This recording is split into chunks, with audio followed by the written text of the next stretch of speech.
Dirk Gently, Ghost Recon Wildlands, the Battle of Polytopia, and 7 Wonders Duel. This is Staying In. He buys his Frosties by the ton. Oh, it's like that time I bought that big pack of baked beans. What is one giant tin? Like Do you a not mile remember the of big just tin of baked beans for Dad's stag? Oh my gosh, yeah. When I had the honour of organising Daniel Frost's stag do, A very good stag. me and my partner's dad went to Costco, which is kind of like, you know when you're walking down a shop and then you find a shop that sells all the stuff that's in a shop? What? Like in Manchester, there's a shop in the popular inside Northern a shop? Quarter. Yeah, but it sells like coat hangers and till rolls and for sale signs and like mannequins. It's a bit like Charlie's in Aberystwyth. Do you remember that store, Charlie's? Yeah, so it's a shop, and inside it sells the stuff that you've always gone, where do shops get all the stuff that's in shops? It's where you can kind of like buy bulk buy things. Yeah, so Costco is where like my aunt used to own a pub, so I used to go to like cash and carry where she'd buy like the bulk buy of like crisps and peanuts. So it's like where that, pubs and places like that get all their massive box of crisps, like a 48-pack box of Walkers or whatever. So we went in there to get stuff for Dan's stag, and one of the things that we wanted to do was on the Saturday morning after we'd all had like the first night revelry was make a massive fryer. So we got like 300 slices of bacon and 10,000 sausages and 50 million eggs and all this kind of stuff. But one of the things we did get was beans. And to this day, my partner, Lisa, she was with us. And she turned the corner to find me and her dad shaking 2-kilogram tubs of beans to see how liquidy they sounded. Because he was just like, "You got to get all the beans for your money." And he was just like, "If it sounds really liquidy, we're not getting those beans." So we just stood there in this massive warehouse, like shaking these tins of beans. But I think we genuinely actually got some success with the beans. They went down. They went down. Yeah, they went down. They went down, and for some people, they came back up again, which was which is unfortunate. Did I ever tell you about the time? I think I have done, where I'd left my high school, and in the summer to earn some money, they took me on for a living. They took me on there to basically. Just before the end of term wound up, I came back the following year for maternity cover to basically be there to hand out kids lunch tokens and stuff so they can go and get their lunch and things. And I did like very menial tasks there, but and I did the job and stuff, made a few mistakes, but everything was okay. I was new. So hang on, Chris. What? First of all, who was the person that you replaced who had the menial job of just handing out lunch tokens? Had to go on maternity leave. And had to go on maternity leave. Sorry, this is too stressful. No, basically, somebody else took on the bulk of her jobs, and they gave me, like, the lesser jobs. And so but I used to answer the phone and stuff as well. No, Chris. What? You're glossing over the fact that you just said you made mistakes. Yeah, and when you all you had to do I want to know tokens to children. I want to know about all the children who went without lunch because Chris was looking just at the dropping tokens. them on the floor. I just forget a child and just give them all their tokens, a week's worth on Friday. Go mad, I said. No, so basically, I'd answer the phone and stuff, and I would be there to kind of take orders in. So what would usually happen would be that I would only ever answer the phone if no one was in the office, and I'd pick it up, and I would pretend to act like I'd try and make my voice a little bit deeper, because it was still breaking, I think, at that point. Drop it a few octaves, sound grown up. What was the name of the school? It was Chantry High School in Worcestershire. What was it? Chantry High School? Chantry? In Worcester. Shout out. The school that Kit Harington went to, Jon Snow, Game of Thrones. He was the year below me. My God, Chris, can you put yourself in the position of you're a parent and you call this fucking high school because of your child, and then then the person who answers the phone sounds like a child doing a prank. It's like, hello, welcome to Chantry High School. This is the school. Look, it's really serious. Look, my kid's really ill. I need to take... No, I don't worry. Don't worry, I'll write that down in the address book and the logbook. I'll just let the headmaster know. Jesus.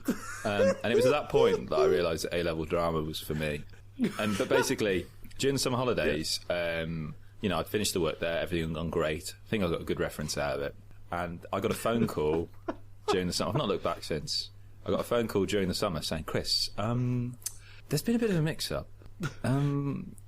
We had an order come in of some paper clips. And for some strange reason, we've got slightly more than we had originally budgeted for. And basically, I kind of pretended that I didn't know anything about it. I think it was my fault. It was my fault, where basically they were expecting, they'd budgeted for, to fill their stationery cabinet, 1,000 boxes of paper clips to cover the entire school. The entire school. It's a huge thing. But I miscarried the decimal point. So what turned up were 10,000 boxes of paper clips. No. Which were I cannot countenance that is a real thing. I cannot countenance that a school that, first of all, that you were in charge of ordering supplies or in charge of anything. No, I wasn't in charge. I was there to okay it. Second of all, first step, handing out tokens. Second step, wait a second. Yeah, the tokens are paper clips. Chris said, I wasn't in charge, I was there to okay it. Like, you're supervising somebody at some level. And someone gave the authority to okay to a kid putting on a deep voice, standing on a chair with a long trench coat on. It's like, oh, don't worry, I'll take the order from you. No, but what yeah, was basically, this school doing? It's completely bonkers. No, it's true. It's true. But basically, yeah, I mean, they're probably still just about finishing off that last load.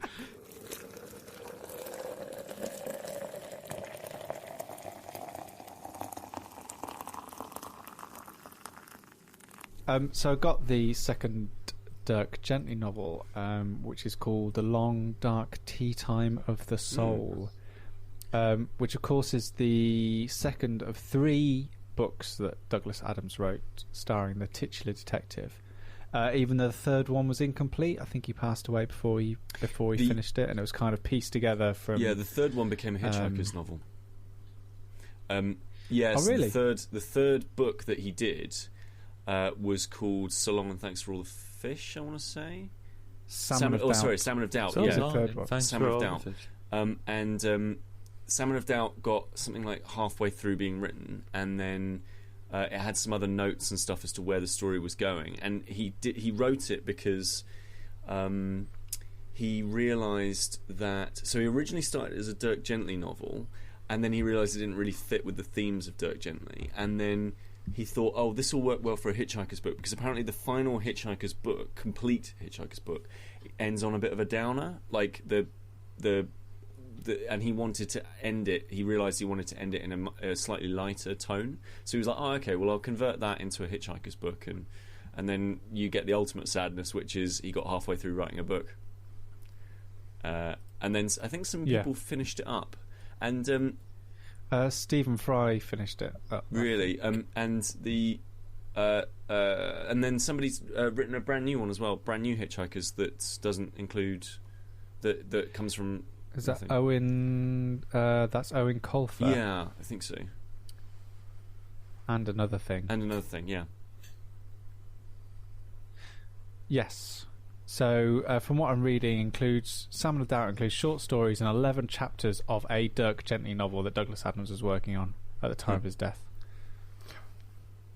So yeah, so it's kind of like a... But anyway, because...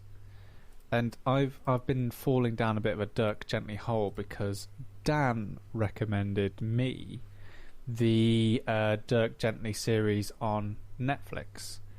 And... yeah. Because I've got the book now, but my first introduction to Dirk Gently was through the Netflix series. I had no idea. I'd never heard of it before that. And when Dan suggested it to me, and even Kris sort of mentioned it to me in passing, I was like, well, whatever. But it wasn't until I was directed to the fact that it was actually adapted by and written by Max Landis that I actually became a lot more interested in the series and started watching it. For anyone who knows, Max Landis recently wrote the American Alien series of Superman, which is one of my favourite sort of short collections about Superman. And so then I started watching the series, and I bought the first book and just devoured it because the book's incredible. I think the series is a little bit, it's all right, it's okay, but the second book's carries on in the same vein. It's brilliant. I've watched the Netflix series. Is the Netflix series the first book, or it's not? No. There is a thematic resemblance to some things, right? But all in all, from what it appears is that Max Landis has devoured both of the books and the source material, and in a way just adapted the characters and the scenarios into a story he wants to tell. Okay. Really, it's unlike the BBC series, which was on in the UK about 5 or 6 years ago. That was a closer adaptations to the books than this is, and which is not to discredit the series. I think it does a lot of things, but I think where it actually deviates from the book is actually, in terms of characterization, is actually when it's at its weakest to me. So I mean, as I say, I didn't know Dirk Gently at all, and I remember hearing someone had mentioned it at work, so I thought I'd see it on Netflix. I'll give it a try. It was going to be something I just kind of threw on when I had a spare minute. And I watched the first couple of episodes, and I was kind of like, I'm really, really enjoying this. This is really weird. This is quite bizarre, quite funny. But the thing I took from it, and I mentioned this to you, Sam, is that as weird and bizarre as it got, the way it was written, I was confident that it wasn't just being bizarre for the sake of being bizarre. I was confident that it was going somewhere, that everything meant something. And then I kind of mentioned it to my wife and said, you know what, you might like this. I wasn't certain, but I was like, you give this a go, you might like it. So she started watching it, and like 2 episodes in, she was hooked as well. So we watched through the whole series, and maybe it was because I came at it knowing nothing. So I've since got the book, so I'm reading the book afterwards. And so maybe it's because I didn't know anything about it that it was such a nice surprise that made me enjoy it so much. I think Kris, I think you're a fan of the show. Pete, you said you watched. What was your thoughts on it? Because I know Sam's obviously a bit meh. I really enjoyed it. I thought it was really entertaining and very, very funny and very well acted. And I like the guy. He was the one who played. Now, was he Harry Potter, the main guy? No, that's Samuel Barnett. He was in the History Boys. I'm beginning to think that you know that you're wrong when you say these things. You're just saying it to annoy us. He was Samuel. His name's Samuel Barnett. So he was one of the elves in Game of Thrones. No, Pete's thinking of Elijah Wood, who played Frodo Baggins in Lord of the Rings. No. I've had to sit through 2 episodes of this podcast for you and your pop culture knowledge. No. Samuel Barnett, he's an English actor. He was in the History Boys on the stage and the film version. He was in a brief BBC series called Strange at one point, and he's been doing some good work. I think it's his first performance across the pond. But he was the guy. You've also got that's the guy who plays Dirk Gently. Yeah, you've also got you're talking about Elijah Wood, who plays Frodo Baggins in Lord of the Rings. Yeah, the guy who plays Dirk Gently. No. The guy who plays Dirk Gently is who Kris has just described. The guy who Elijah Wood plays is... What's his name? I can't remember. It's been in a while. Todd. That's it. So Todd is played by Elijah Wood, who isn't Harry Potter. That's Daniel Radcliffe. He plays Frodo Baggins in Lord of the Rings and The Hobbit. I thought he was really good, and his sister he is good. Was really... Amanda was amazing. I thought she was fantastic, and I thought that storyline was really interesting. And the crew that she hangs out with is like a really interesting idea as well. See, for me, the one of the standouts for me was the character of Bart, played by Fiona Dourif, who plays the female assassin. Yeah, she's Brad Dourif's daughter. Every time she was on screen, that storyline, I was just kind of completely taken in by her. I thought she was amazing. Yeah. From the first time she enters on screen, I was just sold. I could just that character has such a presence on screen that my eyes were just drawn to her no matter what she was doing. But you see, that was my big problem with the season. And like, it's wonderful and it's light. There's 8 episodes, they're 40 minutes each. You know, you can really devour it and get inside this world. But there was all these wonderful characters like the Rowdy Three and Lux de Jour and Bart and her companion existing in a mirror-like state to Dirk and Todd. Like, it was so well written that they were literally leading like mirrored paths towards each other, and then as they split, even that was mirrored again in their relationships. Even parts of the script were symmetrical. Like, it was such a clever show, but throughout the whole season, all these characters were just dumped there and left there, and there was nothing that I felt anyway that really gave me something to grab onto, gave me something to hold on to, and I compare it a bit to Preacher, which did very much the same thing, and I think it's more of a symptom with Max Landis coming from writing comic books, because it's a very comic booky thing to have a story and just like plonk loads of characters down and let the reader sort of digest and deal with it. And a bit like the Black Monday murders, Kris, that's a world that you're kind of, as a reader, you just have to ingest the world and make of it what you can. But for TV, I don't think it really works, because for Preacher, for example, Seth Rogen's writing on that, and the direction of that screenplay, it works exactly the same. You've got all these different characters, all these different parts of this fantasy world, all working towards different goals that you don't necessarily know the outcomes on or the through lines of when you first start, just like in Dirk Gently. But the fact with Jesse, the main character, you've got something to grab onto him, because essentially you've got a character there who's confronting his faith and confronting the fact that he's trying to leave his past behind by becoming a faithful and religious character. And because you've got that as a central piece that you can grab onto and direct you through the piece, everything else can sort of like orbit around that central story. Whereas in Dirk Gently, you've got a character who doesn't know what he's doing, just flits from A to B, doesn't have any purpose, just kind of goes with the flow. Another character who doesn't believe in the main character, so never really feels like he has much of a position in it. And for me, like, I stopped watching after the first 3 episodes and then went to go and read the book. Like, I didn't read the book before watching the TV show.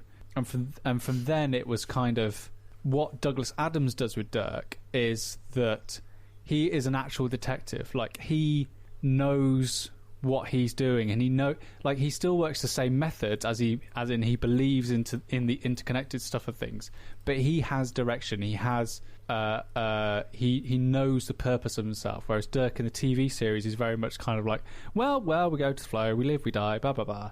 Like, it just doesn't, that for me there was just nothing about his character that was like, that made me believe in him, which is why I never became very invested in what was happening.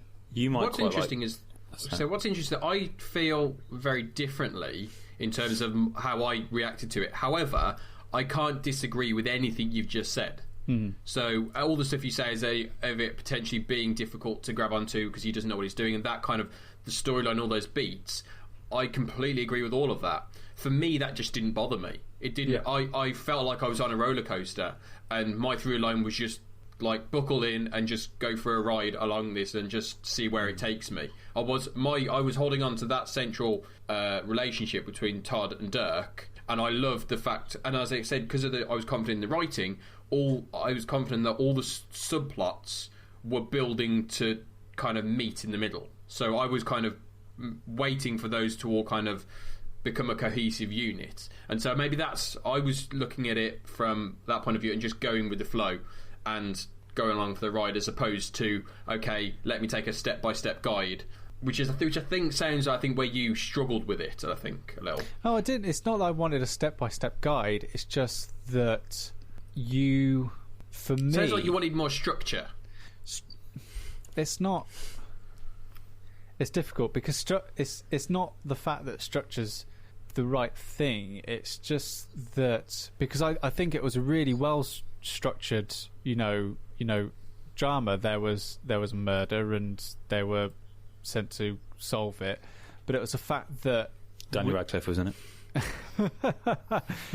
It was a very disparate structure with tons of characters who were never explained and never introduced, and I'm fine with all that. I enjoy that kind of writing, and indeed that's how Dirk Gently, the first book, starts. You have in the first 4 chapters of Dirk Gently, you're introduced to 4 different characters, 4 different scenarios, and there's no explanation about how they interconnect and how they weave. But the way that the characters are written and they're presented, they at least give you something about their character to grasp onto and to kind of believe in. And I just, for me, it's not the fact that I didn't miss structure or anything. I just didn't find anything about Dirk's character or Todd's character appealing from a narrative standpoint as an attractive proposition to enjoy the show. It was just one guy who was on a losing streak and a downhill bend meeting another guy who didn't know where he was going.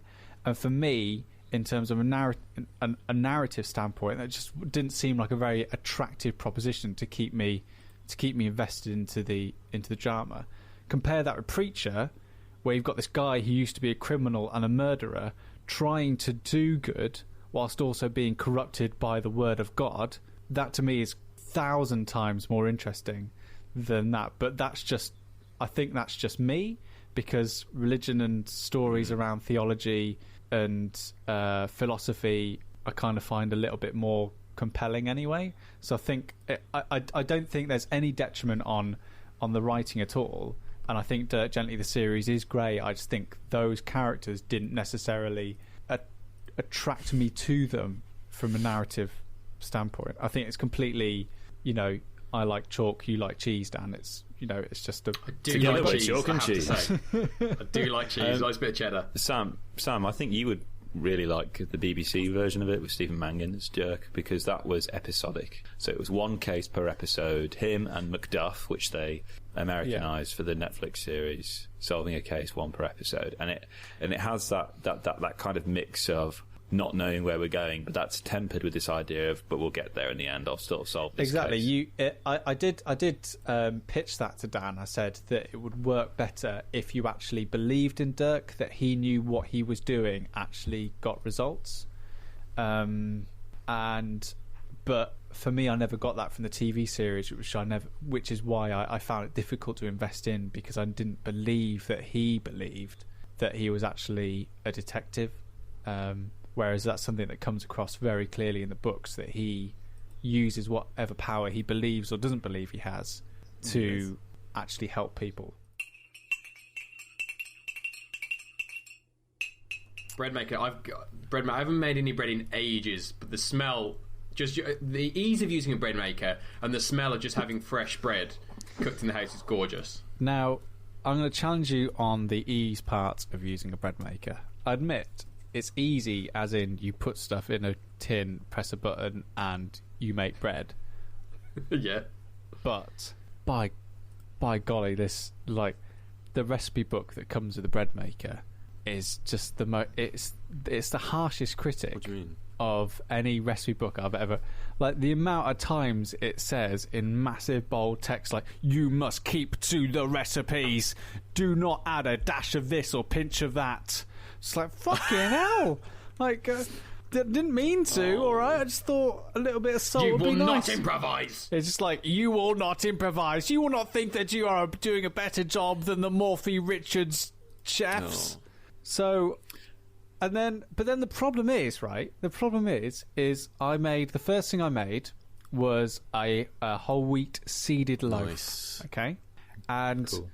the reason why I wanted to make this is that part of the bread maker's functionality is it's got a little tray on the top with a trapdoor, and then in that tray you load the seeds. Then at a certain point in the baking process, it releases the seeds into the dough, and it's brilliant because I set it going, I made the first loaf on my birthday, and I was sitting down. I was just watching TV or something, and the bread maker just started going like beep, beep, beep, and I was like, oh, "Fucking hell, it's broken, isn't it?" So I walked over to see what was happening, but no, it was not broken.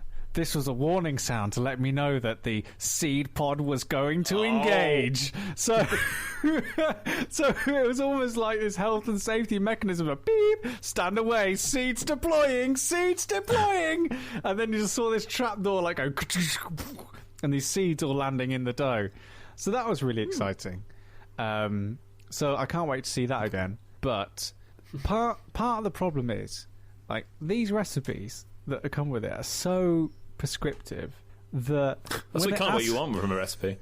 When it asks you to add 3/4 of a teaspoon of yeast, it becomes very difficult to stick to a recipe that's using measurements that are sort of unquantifiable. Yeah.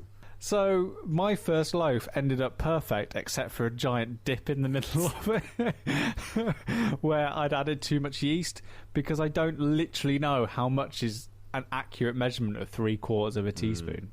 So back to the drawing board.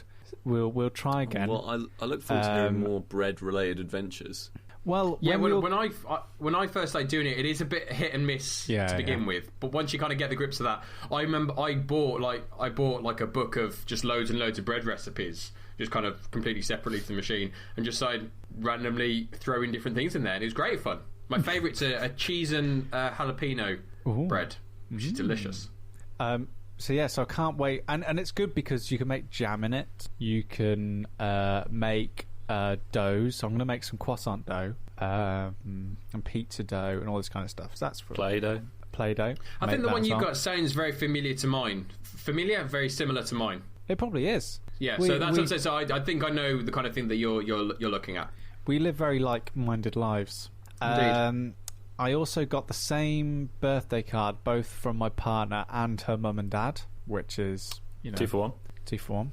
It's always a bargain. And I also received a copy of Mysterium, which, for as long as I've wanted to play that game, it's been out of print. And just as my birthday arrived, there must have been new printing by the company, and so I finally got a copy. So awesome. I'm very, very excited by that game. Go for it. Can I ask something, Sam? Yes. Did you receive happy birthday wishes from Pete? I have to check my phone. Because I didn't. What? Bear with me. My birthday was 2 weeks ago. I wishes, Dan. No, you didn't. Oh no! It doesn't bother me. I find it quite funny. I'm sure I did. Yeah. Happy birthday, mate. Because we recorded the day after, and you asked me about my birthday, but on the day, yeah, I'm not upset. Hang on a second, Dan. But it's interesting to know who's the better friend. 20 to 9 yesterday, which was my birthday. At night. Yeah, at night. Happy birthday, mate. Bread plus board games is good. To which I replied wittily, pretty much my 2 favourite things, starch and cardboard. Nice. That was some good bands that we had there. Massive bands. So I spent most of my birthday doing one of my favourite things, which is also the thing that annoys Kris the most, which was organising the Mysterium pieces into little plastic bags and reading. It does annoy me. It's just like playing a game of a CSI. But I don't want to lose those clairvoyance tokens and the little ravens that go on the top. Sam, maybe you'd be happy with me when I got Pandemic. I bought little petri dishes to store the pieces. That's so good. That's one thing Kris and I have never done. I feel like you'd appreciate that. That is one thing that I always wanted to do. But the one reason why I didn't do it is because the only place I could find to buy petri dishes was Amazon, and it was like £10 for 50. And I'm like, I only need 4. That's Costco all over again. you and Lisa's dad just shaking the petri dishes. Which one's the more glassy? So the only problem I've got now about my birthday is that's great. I'm going to go to Liverpool to buy some new running shoes at some point in the future. But also, I've got a little bit of bunts in my back pocket. Got a little bit of bunts there, burning a hole. But I can't spend it until we've all spent birthdays together, because I don't know what you guys have got me. So if anything, to be honest. Well, you've got the birthday wishes from what are you Pete. talking about? Exactly, Dan. So I can't go around spending my money on stuff, and then you're like, well, we already, what? That'd be awkward. It's like that around. It's like that around Christmas time, isn't it? You're always like in the run up to December. You're like there's like this period of time in midway through November where you start thinking people might have started buying gifts. I don't. Yeah, I hate it. It's like I know that there's this graphic novel I really want to read, but I've also talked about it loads. Maybe somebody's bought it for me. Yeah. Like just before my birthday, I got an email, and this is how bad I get. I got an email from a company saying that Mysterium are coming back in stock. I was like, shit! This is my one chance, and I can't do anything. So I've been very lucky, very very lucky, and so I can't wait to bust out that game. Awesome.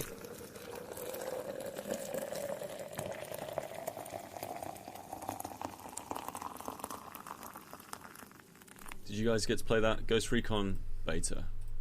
Is that the Wildlands one? Ghost Recon Wildlands. No. Any good? Andy Kelly on Twitter summed it up really nicely, where he said it's like Metal Gear Solid Phantom Pain but without the charm, or Phantom Pain without got the charm. Bloody hell. Jesus Christ. I mean, the world's most charmless game. You know how in Phantom Pain, like the thing I liked about Phantom Pain, and the thing that makes me very excited for whatever the hell that zombie game is that they're making.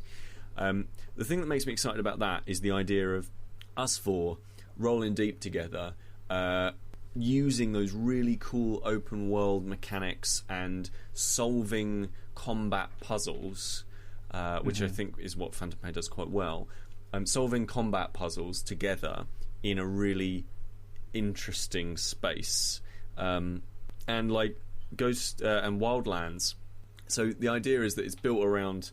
They say, oh, you can play it in single player or you can play it in multiplayer. It's clearly built to be like multiplayer, 4-player thing, and like the shooting feels a bit naff. The stealth feels because it's open world stealth problems, which is you can't have constant patrol routes and you can't have emergent play from that kind of stealth.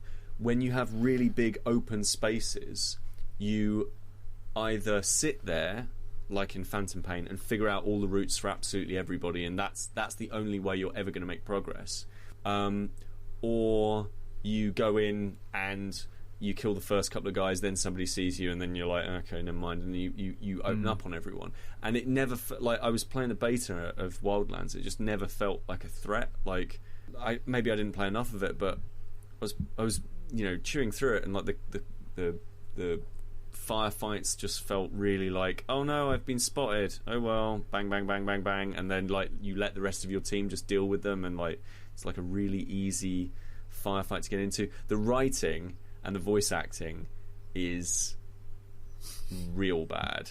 Like, so this is a Ubisoft game, isn't it? This is a Ubisoft title set in the Ghost Recon universe, so it's like Advanced Warfighter. Is it Advanced Warfare or Advanced Warfighter? The one that was before Vegas.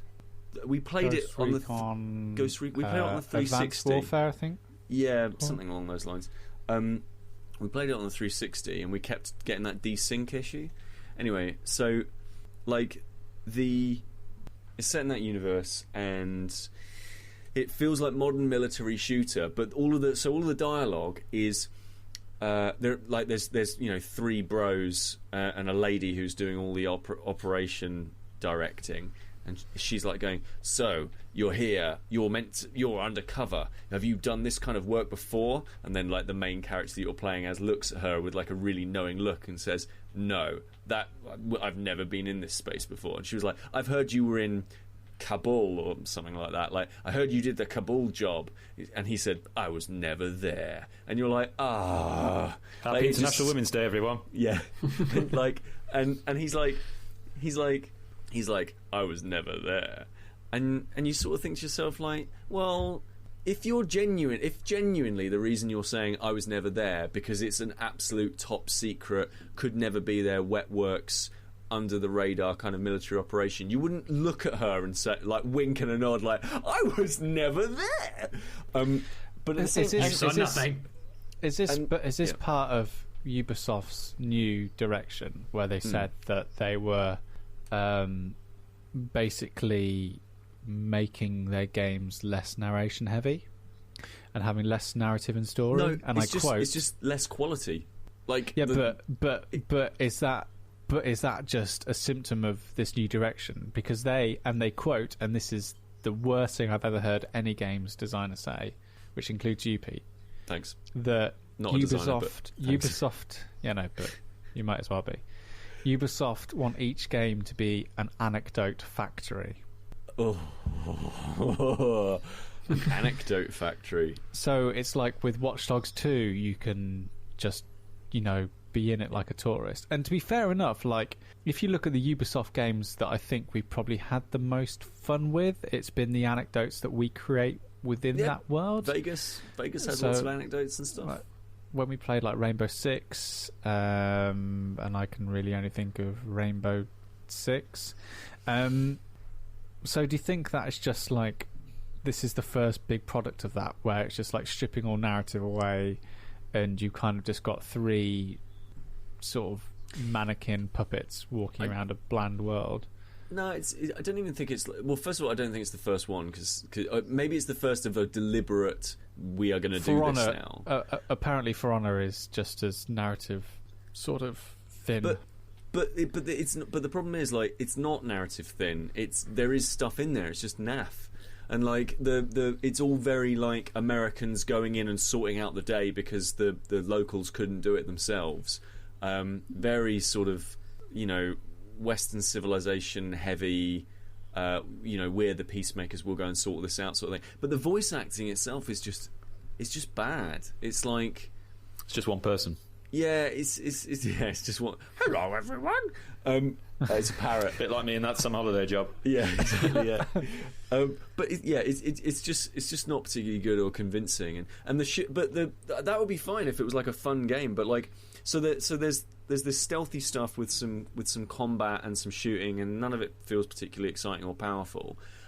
You've got these like spy equipment stuff where you can send a drone into the air and spy on your opponents and that kind of thing, and it kind of works for like Rainbow Six Siege in that your opponents can see it and shoot it down, and then that sets them off and stuff.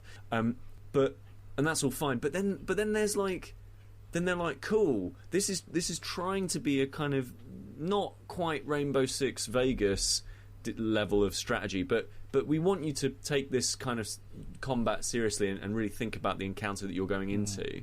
And then they're like, oh, did you want to get into a vehicle? Cool, no problem. Drive it off the side of this mountain and you will have no problems whatsoever. Like, oh, you just wanted to get into a 4x4 and drop off a 90-foot cliff. Yeah, you'll come out of that no problem. Like, it's so I'm confused. Like, what's...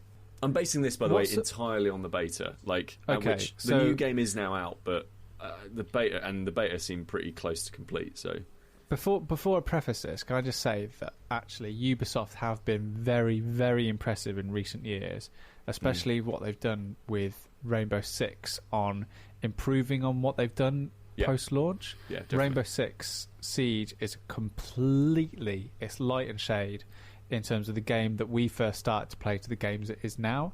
I feel it's a lot more tighter and responsive. The maps are better designed, and the enemies are more responsive to what you do. Oh yeah, they come outside.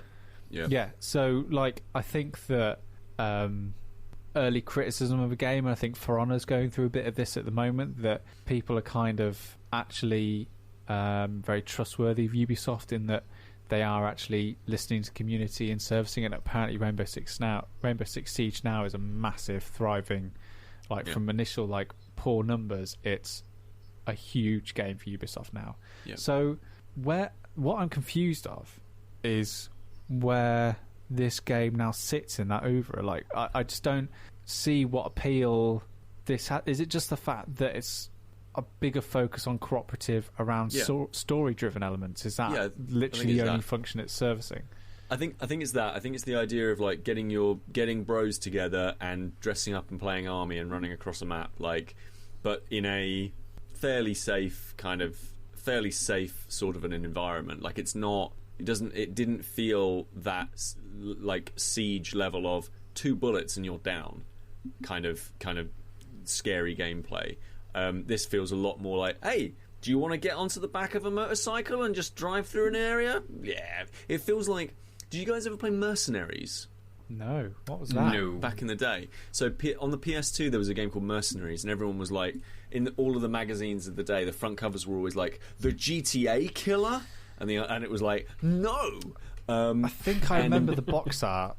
You'll remember the main character Yeah. who had like a big spiky blonde mohawk and glasses on. There was going to be a PS3 version. I think that ended up getting canned. The Mercenaries 2 was called World in Flames or something like that. And it feels a little bit like that. It feels like open worldy and janky, and bits of jank here and there, crossed with some of the Ghost Recon strategic combat, which is the stuff that I quite like. And yeah, it feels like it's just sat in this weird middle ground where I'm sure it will absolutely find its audience, but yeah, it's one of those sort of. I was really looking forward to it, really hoping that this was going to be like a game that all of us could really get into and enjoy, because it felt like maybe this would be that kind of game, because it's like a blend of GTA and Rainbow Six Vegas, but it's such a blend of those things that it ends up being not particularly fun. Yeah, because the appeal of Ghost Recon to me was always the fact that it was very much like Rainbow Six, but it was almost like a 3D analysis of the Rainbow Six puzzle. Yeah. So whereas in Rainbow Six it feels very 2D, you're kind of almost like a wall of like the resistance just pushing, just like slowly sort of walking through a map and clearing out everything in your way. Yeah. Ghost Recon feels very much like you've got to take your time, you've got to think about entrance and exit strategies, which is completely counterintuitive to kind of how Ubisoft expect you to play Rainbow Six Siege, which is very much like flash and attack, and being quick and working with speed.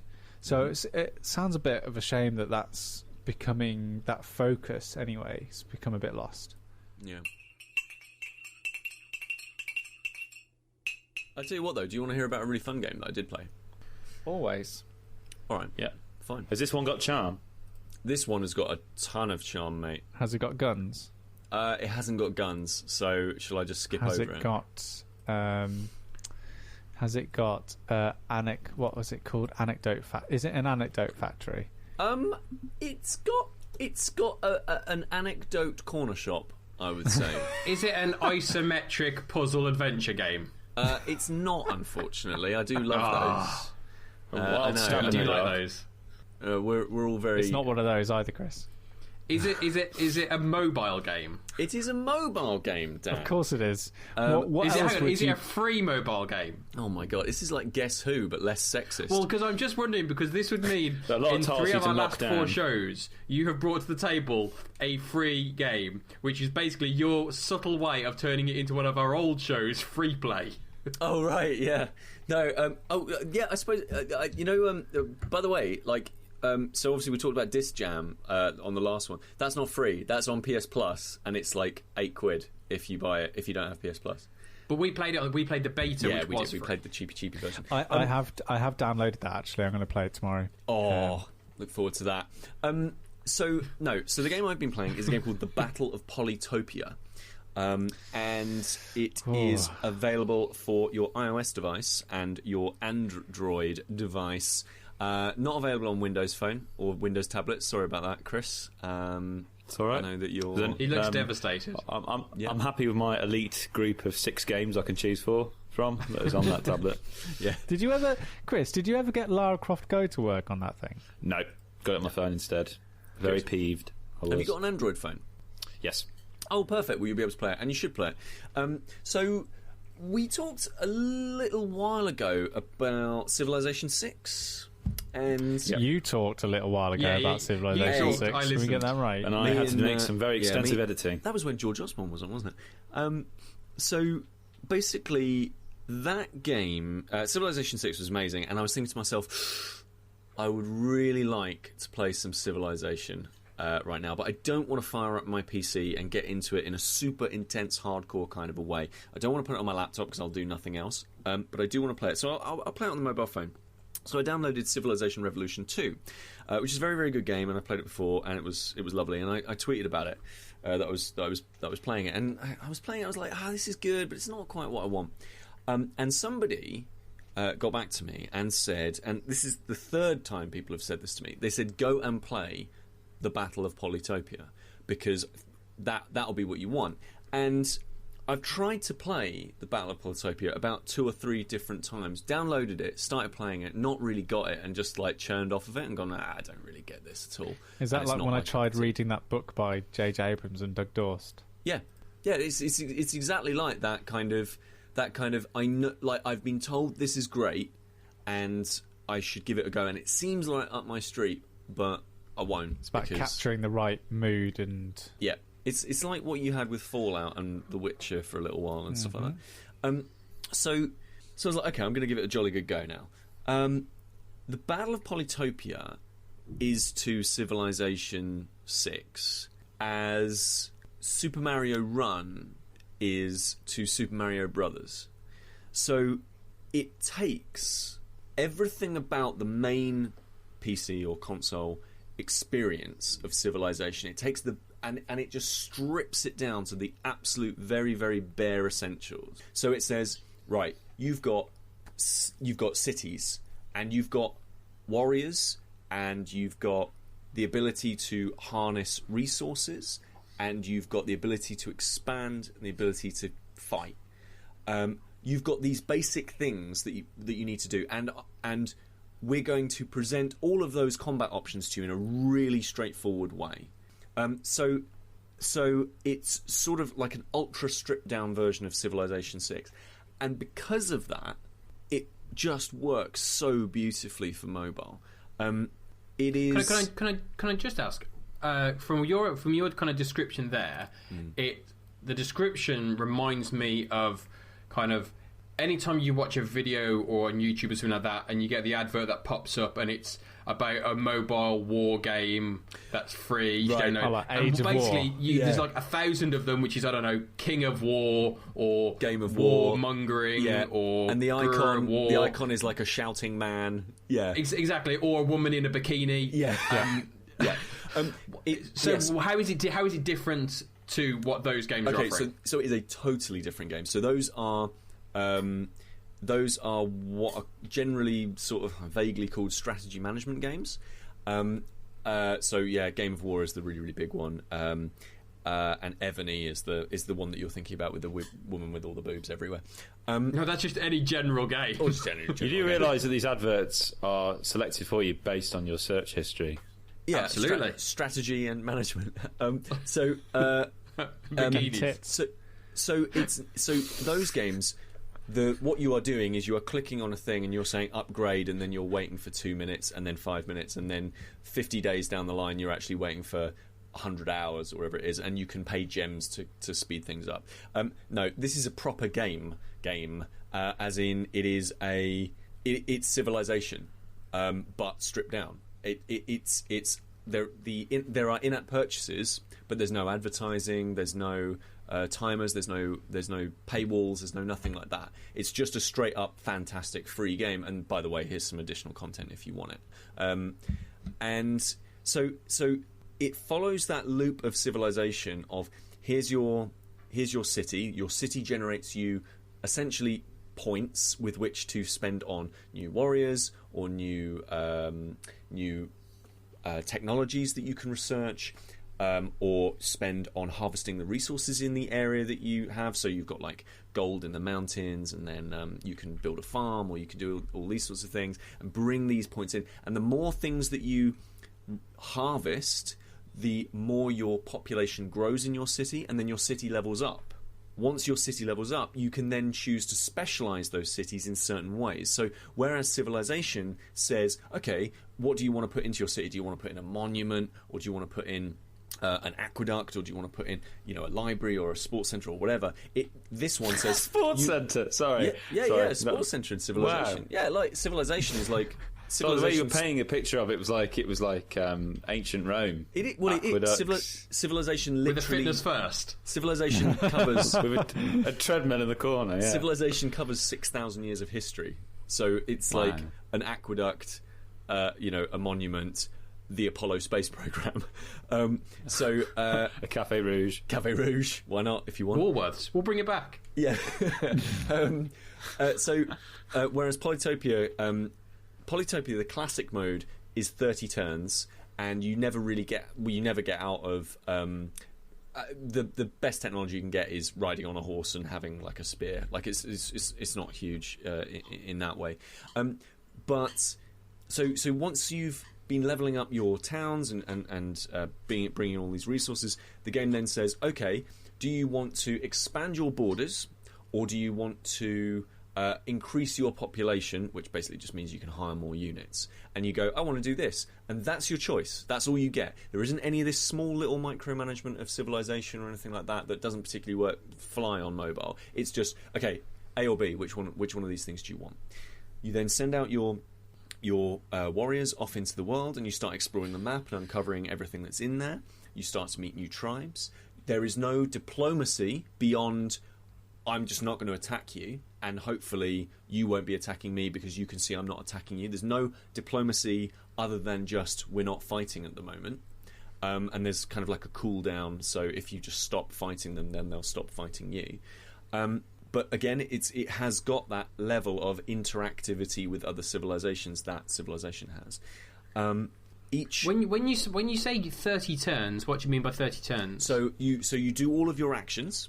So each unit can be moved or attack, or sometimes both. You harvest all of the things that you want to do. You do all the resource gathering that you want. You unlock the research and technology that you want, and then you're like, okay, I've spent all of my actions, like Civilization, and then you hit go, and then it just goes cool, and it then plays the turns of everybody else. So it's turn-based gameplay. And so you can also, each of the tribes, essentially, the civilizations that you play as, each of them has a specialism. So each will start with a specific tech that they will be useful at. So some of them can cross mountain ranges, and that means that they'll be faster if they get into a mountainous terrain earlier on because they're not blocked. Some of them will initially have organization, which means that they can farm straight away, and that's super useful as well. And so you start to figure out, so each of these civilizations has their own traits that makes you want to play them in a certain way. Again, like Civilization, it's not this huge, you've got 3 different types of units and 2 different types of democracy that are available to you and all this sort of stuff. It's this really stripped back, pared down version of Civilization that is really fast and just gives you the essence of what one of these really big grand strategy games is actually like, but in a really bite-sized, acceptable entry-level version of it. It's like, and again, to have like another a boost duo. Yeah, like a boost duo. But it's like all the experience of a king-size boost and all the charm as an entry-level. Did you guys ever play Dive Kick? No. My God, I mean, Pete, listen. when was the last time you said to us, have you guys ever played X game? And we've actually said, yes, we have. I love the fact that most of early game design, when they were thinking about names to call their titles, was just like, we'll just put 2 adjectives or verbs together. Dive kick, punch slap. Yeah, okay. I mean, Windjammers. Jam. Actually, Pong actually is a really, really good example. It's like Pong is a really, really stripped back version of tennis, right? Like it's a really stripped back version of tennis. That's what that game is. And Polytopia is a really stripped back version of Civilization, and it works beautifully for it because it lives on mobile. That's the only place you can get it. And so I've been playing it, and you get to the end of the 30 turns, you think this isn't going to be very long, and I'll just finish it and delete it and do whatever. But you just find yourself going into the next game and the next game and the next game and the next game, and it's just so compelling. Like thinking, it makes you think about how to get better, how to improve at the game that is in front of you. Because yes, it's still fairly complex in terms of the literal game mechanics of what's going on in the background, but it's straightforward enough because it's just presenting you all of the information straight out the gate, and it doesn't bombard you with tons of information. The other really cool thing, so it looks lovely, and the visuals are quite low poly and all that sort of stuff. I think I really like it. It might put some people off, but I think it looks really good. But the game's also in like constant development. So they added this pass and play version, so you can play multiplayer local with one device. But they're also adding in turn-based multiplayer, and this is what I am extremely excited about, because I think that this is going to be that to me is where this game is going to really kick off. Like it's so well made for turn-based multiplayer, like play by email kind of stuff, where you take all of your turn, pass it on to the next person, they take all of their turn, and I'm basically going to be, when that comes out, I'm going to basically be harassing all three of you to get Peter, to be fair, you've actually sold me on this game. You really have. I'm quite interested as well. Sold me a bit, yeah. And to be fair, weirdly, one of the things that has sold me, and this is probably not what you were aiming for, Pete, as one of the big things. One of the things that sold me is the fact that you're saying there's no adverts, that they're not trying to sell you stuff. Because I think one of the reasons I stopped playing mobile games is the fact that I got sick and tired of every 5 seconds you're being asked to buy things. Yeah. And games aren't... A lot of games now seem to just be a constant money-making exercise, as opposed to you buy a game and you play it. A lot of them seem to be... Every single chance they get, do you want to spend more money on this? Do you want to buy this game instead? Blah, blah, blah, blah. But that's because Polytopia's model is let me just earn it. Like Polytopia's model is like, look how great this game is. We've got this other content that you can get, but don't worry about that right now. Start playing, have fun. And you start playing, and that's fantastic. And it's great. And then you're like, cool. Now I want more of this. I've done as well as I can with these tribes, and I'm like, yeah, great. I understand how this game works. Now I want access to this other sets of content. Again, as you said, it's not in your face. It's not anything like that. And yeah, it feels like a premium game that you're getting for free. Sold. Awesome. Yeah, definitely. Get it. Report back. It's great. Seven Wonders Duel. Ooh. I know, I have 7 Wonders, which we talked about before, which we now call Sam and I 7 Walnuts. I can't remember why. I can't remember why we call it 7 Walnuts. It's one of those weird things. It was an anecdote factory in a box. 7 Walnuts. But we've got 7 Wonders Duel, and I was initially I was kind of like, okay, well, other than it being 2 players, what's the difference? The difference is that this is incredibly streamlined. It's almost the Polytopia version in relation to Civ. It's actually... in terms of that tedious point of counting up your scores, the under 7 Wonders, which actually I use an app for generally now, is completely stripped away. But you don't lose the sense that there's lots of complicated things happening behind this game, and multiple ways in which one can win that make it a really, really interesting 2-player game. We played it a few times now. Can you just remind me the original? Remind me 7 Wonders. Dan. We talked about so many different games in the past. I know, and Peter doesn't help. But basically, you've got you pick a wonder. That could be the Pyramids of Giza, for example, and a bit like Settlers Catan. You've got like materials, you've got resources that you can use, and you can use the resources like you use the gems in Splendor to buy more cards. And the more you have resources, the more cards you can buy of a particular type, and you work your way up levels. You know, like in Splendor, you can work your way up the different levels. Well, in 7 Wonders, those are ages: age 1, 2, and 3. And it's got that kind of Sushi Go quality of everyone has a hand of cards. You play a card, you pass the cards to your left or your right, depending on the age. You get a new set of cards, you play a card, and that's it. So everyone's playing constantly. And that's essentially it, really. There's many different ways in which one can get points. You tot it up a bit like Sushi Go. So in a 2-player game, how does that work then? Because obviously the dynamic of something like... Obviously, I'm familiar with Sushi Go, so I'm the same as that. But the dynamic of that is good because there's a large group of people, so you're trying to keep track of a lot of different people, what they're collecting. So how does that work with just a 2-player? Well, what it does, and Pete can help me with this, is you have, like, each age has its own set pattern of cards that you play. So instead of having the cards in your hand, you place them in front of you in a pattern. Some are face up, some are face down. It's called a ziggurat. And you pick a card. It's called a what, sorry, Sam? A ziggurat. A ziggurat? like ziggurat. a ziggurat, the infinite staircase. No, a ziggurat is a square pyramid. Ah, okay, like that.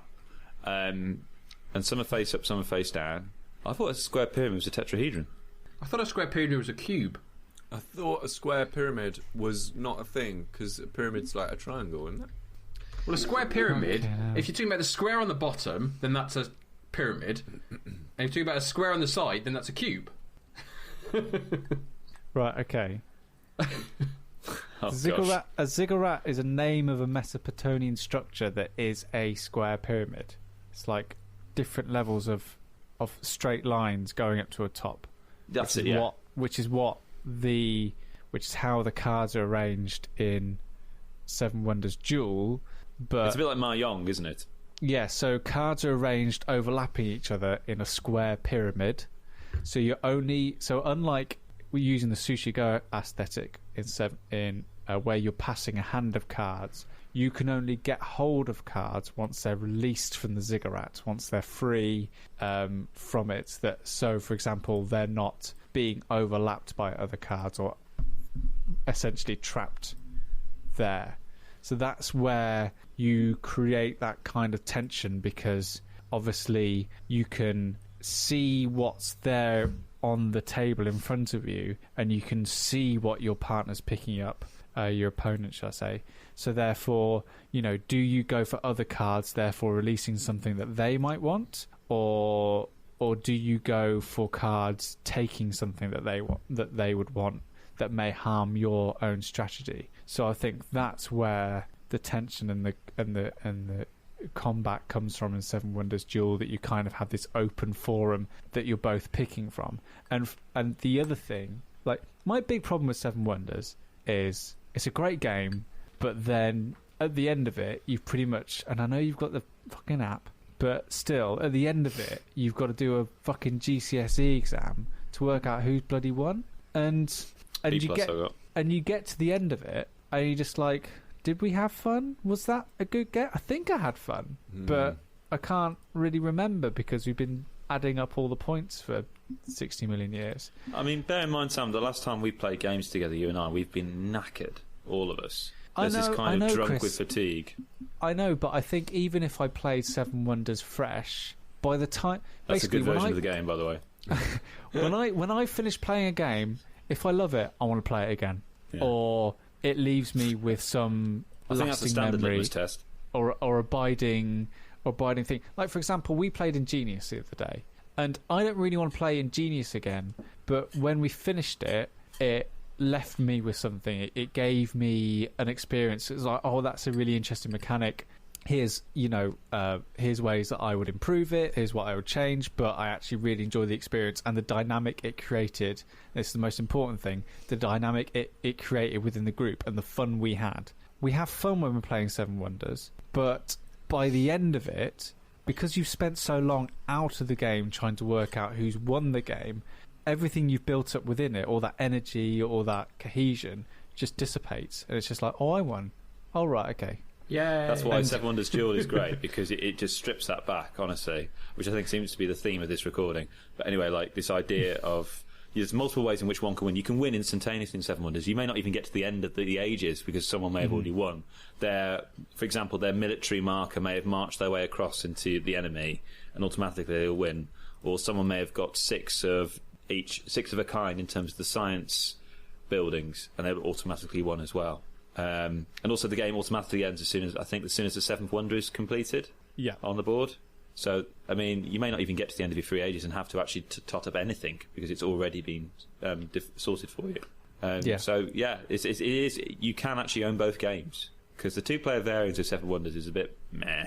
You have to have a phantom third person, which you take it in turns to play for, which isn't really that fun. So, Arkham Horror, the card game. And Dan, you can go make a cup of tea or whatever at this point. Arkham Horror, the card game, is a two-player game where you start the game by picking a character, and with that character, you get cards, and from those cards, before you even started the game, you get to build a deck out of them. and through building that deck, you get to create the character how you want it. So you can make quite an aggressive sort of cop character, or you can make quite a bookish, smartish sort of clue finding, investigative character. And then you take those decks that you built, and alongside your partner, you explore these scenarios. So I think the Arkham Horror the card game comes with 3 scenarios which span 1 campaign. And so the idea is that just like with Magic, you're creating something and then exposing that thing that you've created into the world alongside a partner. And I think why you might prefer it to Magic is that it's cooperative. And you're kind of going into these adventures, into these random scenarios, this curated world, and this campaign with someone. And the beauty of it is, and also the beauty of Magic, is that once you've finished one scenario out of the 3, you gain experience, and using that experience, you can buy more cards.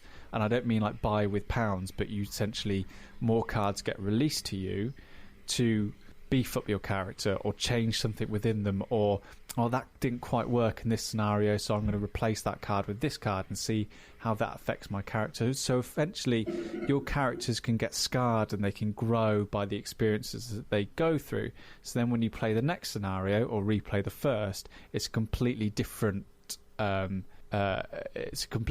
sort of set of skills that you're bringing to it, and that for me, when you're talking about 2-player games, is the wonderful thing that a mechanic like deck building brings to it. It's the fact that when you're playing Magic, I can go away and build a deck using mechanic that I'm interested in and come to you, and suddenly we're playing a completely different game.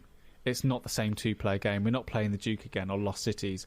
We're having a completely different experience. And I think Arkham Horror the card game, the reason why I'm so interested in that is that I think it captures that essence of being able to create something and then exposing that thing into a game generator, basically, and seeing how it adapts and seeing how it grows and seeing if you can kind of keep hold of it and manage it. And then if you lose control of it, you've got a chance to kind of tweak it. So by the end of it, like if I get this game, once my ban on buying board games is lifted, if I get this game, I'll be able to create a deck by the council, and say I get this game and Pete's got this game, I'll be able to take my character, take it to Pete's, and then we can see how our characters interact with each other, and we can see how within this game engine of the board game, we can see how they react to it together.